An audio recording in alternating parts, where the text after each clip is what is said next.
Hi guys, welcome back to my channel, and today we are going to study SWD. It is one of the most important modalities of first and second year in electrotherapy. We'll be studying this.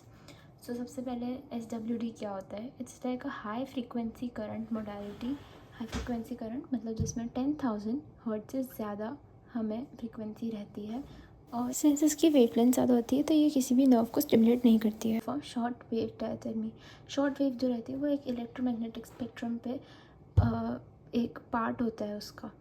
तो अब जैसा हमने देखा कि ये high frequency है तो फिर इसकी फ्रीक्वेंसी रहेगी 27.12 मेगा हर्ट्ज, मतलब मेगा हर्ट्ज। ओके, फ्रीक्वेंसी इतनी है एंड वेवलेंथ, ये आपको अच्छे से याद रखना है and it is very important for exams.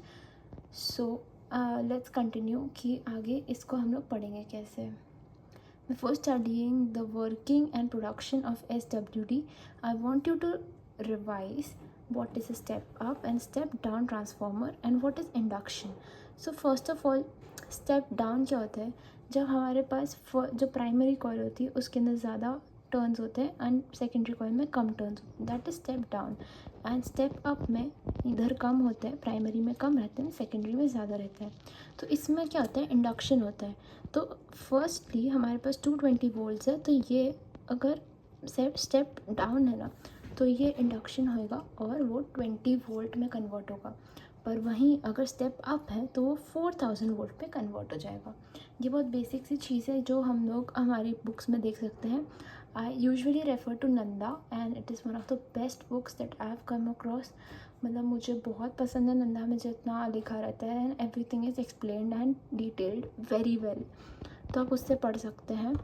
Now coming to the production of SWD, कि ये करंट प्रोड्यूस कैसे होता है। तो सबसे पहले हम लोग अगर एग्ज़ाम में लिखना है तो हम लोग सबसे पहले लिखेंगे इसके कंपोनेंट्स क्या होते हैं। तो कंपोनेंट्स क्या रहेगा? एक step up step down transformer, main supply, एक फिलामेंट, ग्रिड, एनोड, मतलब बेसिकली अगर ट्रायड वॉल्व हो गया। ये हमने ये भी बेसिक्स में पढ़ा है and if you want a video on that I can make that. We have a oscillator circuit and a patient circuit which is transferring the current to the patient and one resistance coil as well.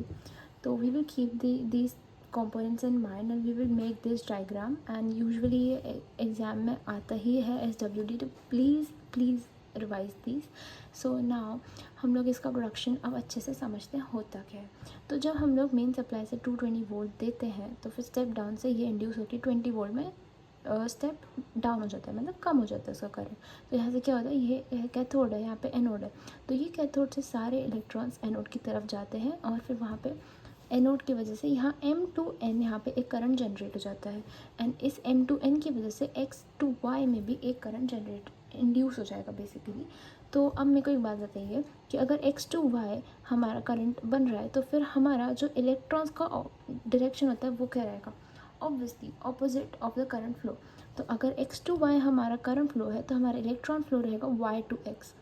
तो अब देखिए, अब Y2X जा रहा है and this is where the electrons are coming. So that's why इधर जब electrons आ जाएंगे ना तो यहाँ पे करंट कट हो जाएगा। क्या हो जाएगा? कट, बिकॉज दे आर, यहाँ पे भी इलेक्ट्रॉन्स, यहाँ पे भी इलेक्ट्रॉन्स, जब वो मूव कर रहे हैं तो they are repelling and obvious सी बात है यहाँ पे करंट फ्लो कट हो जाएगा जब इलेक्ट्रॉन्स यहाँ पे कलेक्ट होंगे। तो फिर उसकी वजह से क्या होगा? यहाँ पे जो कैपेसिटर्स होते हैं, कैपेसिटर्स का भी आप बेसिक चीज़ थोड़ा सा पढ़ लीजिएगा कि वो बेसिकली एक चार्ज स्टोर करते हैं उनके अंदर। तो क्या होगा? जब वहाँ पे करंट सप्लाई कट होगा तो फिर ये कैपेसिटर्स हमारे एक्शन में आएंगे और वो चार्जिंग प्रोवाइड करेंगे जिसकी वजह से करंट फ्लो मेंटेन रहता है हमारे सर्किट के अंदर। तो कैपेसिटर्स का हमारे काम करने लगेंगे तो करंट जो जनरेट होगा वो रहेगा P2O। तो उसकी वजह से N2M हमारा करंट यहाँ पे इंड्यूस होगा और यहाँ पे Y2X। तो अब Y2X अगर हमारा करंट है तो उसका ऑपोजिट फ्लो हमारा इलेक्ट्रॉन करेगा, दैट विल बी X2Y। तो यहाँ से धीरे धीरे ग्रिड से सारे इलेक्ट्रॉन्स हट जाएंगे क्योंकि उनको मूव करना रहेगा नीचे की तरफ। तो इसलिए ये धीरे धीरे रिस्टोर हो जाते हैं and this is how the cycle completely works. Now this is the patient circuit. ये ऑसिलेटर जो सर्किट रहता है, पेशेंट सर्किट जो रहता है वो हमारा बेसिकली हाइपोथैलेमस या जो टिश्यूज से हमारा SWD कनेक्टेड है, जहाँ पे वो हम उनको अप्लाई कर रहे हैं, उसको बोलेंगे patient circuit. And these are basically electrodes that may be disc electrodes, pad electrodes or cable electrodes. this cycle keeps on repeating constantly. Discharging and charging of the capacitor takes place. मतलब it sounds very complicated दिखने में. अगर आप first year में हैं, मुझे समझ में आता है कि these things seem very complicated कि भाई हम लोग क्या पढ़ रहे हैं, हम लोग क्यों पढ़ रहे हैं, हम फिजिक्स क्यों पढ़ रहे हैं. Once you get into it, I promise you it's worth it. So all the best guys, this was the production, and if you want a video on the electrode placing and everything else, physiological effects, contraindications, I can make one, and please let me know about that in the comments. So these are my notes for the SWD topic, and this is how you have to write it in your exam. Exactly, this is how you have to write it. So if you want these, you can take a screenshot of the working and production over here, and if you want more, you can comment. Thank you for watching. Bye bye.